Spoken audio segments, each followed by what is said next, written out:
اللہ الرحمن الرحیم۔ السلام علیکم ورحمۃ وبرکاتہ۔ میری پیاری اسلامی بہنوں، آج کے ہمارے سبق کا عنوان ہے کہ ہم بستری کے دوران موت کی گھاٹ اترنے والی لڑکی جب قبر میں گئی تو اس کے ساتھ کیا ہوا اور اچانک اس کی روح کیوں قبض ہوئی اور موت کے وقت اس نے کیا دیکھا اور مرنے کے بعد اس کے ساتھ کیا کیا ہوا۔ اس کی موت کا منظر اس قدر ہولناک ہے کہ آپ کا دل دہلا دے گا اور یقیناً یہی واقعہ آپ کی زندگی بدلنے کا ذریعہ بنے گا۔ میری پیاری اسلامی بہنوں، میرے بیان کا مقصد صرف اور صرف اسلام کی مقدس شہزادیوں کو نیکی کا رستہ دکھانا ہے اور اپنے معاشرے کی بھٹکی ہوئی عورتوں کو راہ راست پر لانا ہے، تاکہ عورتوں کی وجہ سے اجڑے ہوئے گھر ایک بار پھر سے آباد ہو جائیں اور تمام گھر ہنستے بستے دکھائی دیں، میرا معاشرہ خوشحال نظر آئے۔ مرد اگر کدال لے کر بھی گھر کو گرانا چاہے تو نہیں گرا سکتا، اور اگر عورت ایک سوئی کے ساتھ بھی گھر کو گرانا چاہے تو وہ گرا سکتی ہے۔ آج میرے معاشرے کا ہر گھر پریشانیوں اور ٹینشنوں میں مبتلا ہے۔ کس وجہ سے؟ عورت کی وجہ سے۔ کوئی گھر عورت کی لڑائی جھگڑے کی وجہ سے برباد ہو گیا، کوئی گھر عورت کی بے حیائی کی وجہ سے برباد ہو گیا، اور اسی طرح بہت سارے گھر عورتوں کی وجہ سے برباد ہو چکے ہیں، تباہ ہو چکے ہیں۔ ناظرین، یہ واقعہ ہے ایک خوبصورت حسین و جمیل عورت کا۔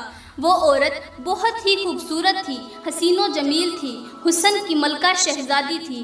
جو بھی اسے ایک بار دیکھتا تو بار بار دیکھنے کی تمنا رکھتا، انتہائی حسین و جمیل تھی۔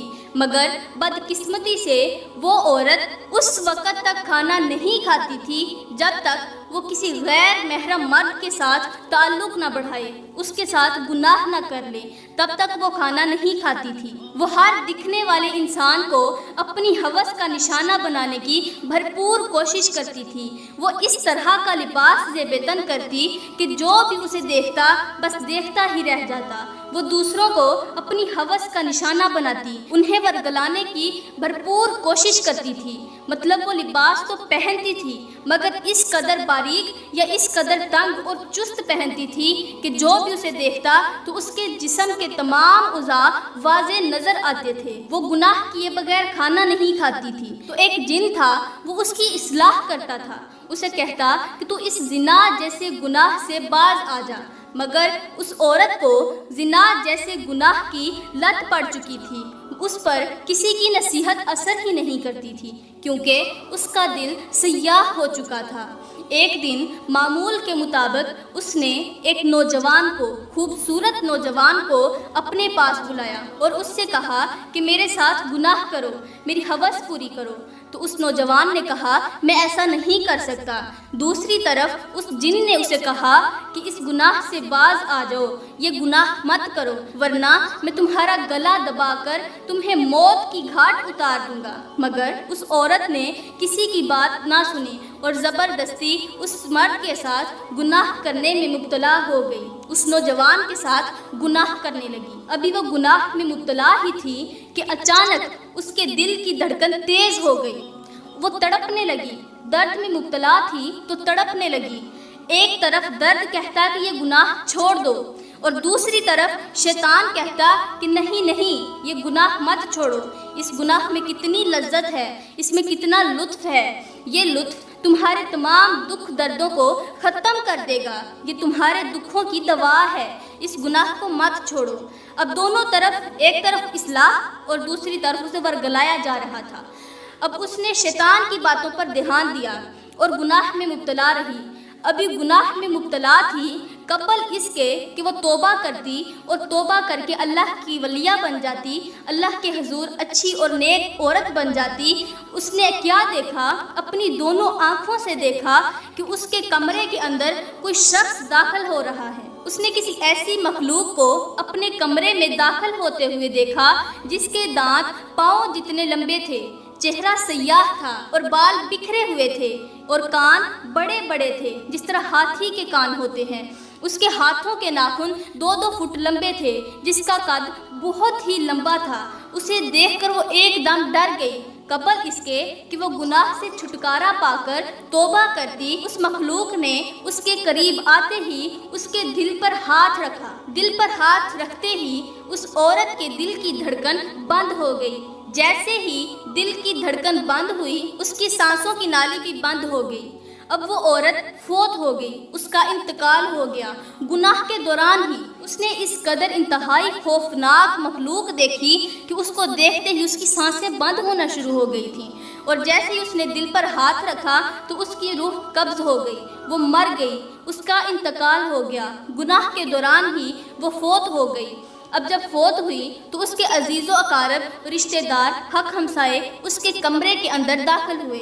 جب کمرے میں گئے تو انہوں نے اس عورت کو دیکھا جو بہت ہی خوبصورت تھی، حسین و جمیل تھی۔ اس کی خوبصورتی بدصورتی میں بدل چکی تھی، اس کا چہرہ سیاہ ہو چکا تھا۔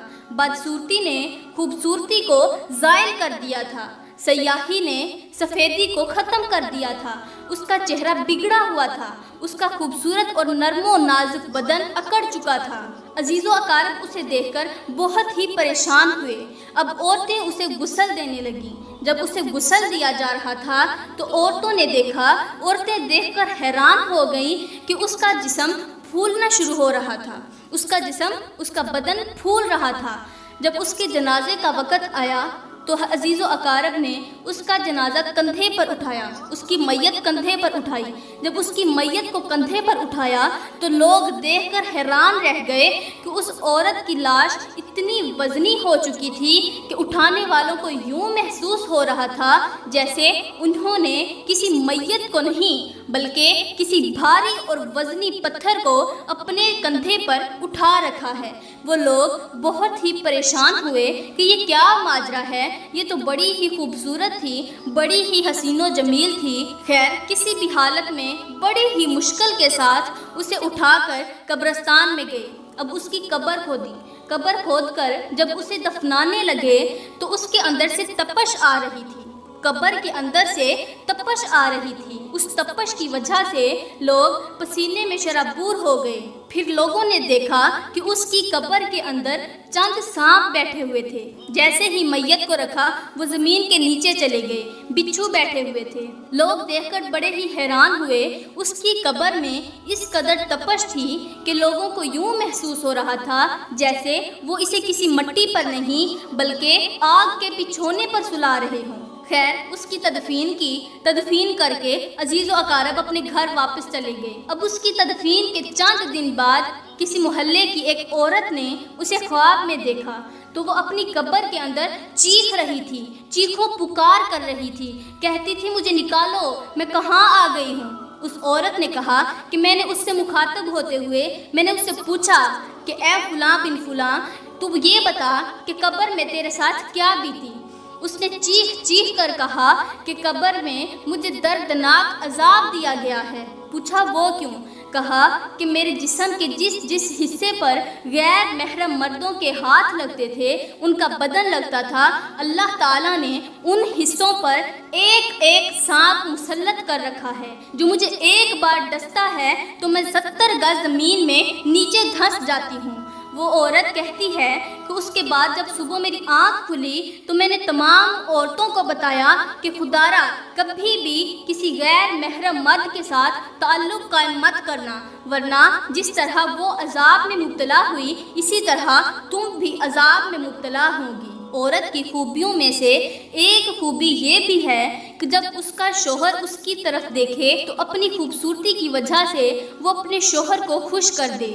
حضرت سلمہ فرماتی ہیں کہ میرے پیارے اور کریم نبی نے فرمایا کہ جو عورت اس حال میں وفات پائے کہ اس کا شوہر اس پر راضی ہو تو وہ عورت جنت میں داخل ہوگی۔ تو اس کا منفی پہلو یہ ہوا کہ جو عورت اس حال میں وفات پائے کہ اس کا شوہر اس پر ناراض تھا، اس پر خفا تھا، تو وہ عورت جہنم میں جائے گی۔ مسجد نبوی میں اعلان ہوا کہ عقل مند عورت کون ہے۔ اب صحابہ نے اپنی اپنی رائے پیش کی، مگر کسی بھی صحابی کی رائے پر اللہ کے نبی کو اتفاق نہ ہوا۔ اب صحابہ پریشان ہو گئے کہ آخر کون سی عورت عقل مند ہو سکتی ہے۔ اتنے میں حضرت علی المرتضیٰ شیر خدا وجہ الکریم وہاں سے اٹھے اور اپنے گھر کی طرف چل پڑے۔ گھر پہ جا کر دروازے پر دستک دی۔ سیدہ فاطمہ الزہرا نے پوچھا جی کون؟ کہا کہ میں علی ہوں۔ اے فاطمہ میں علی ہوں۔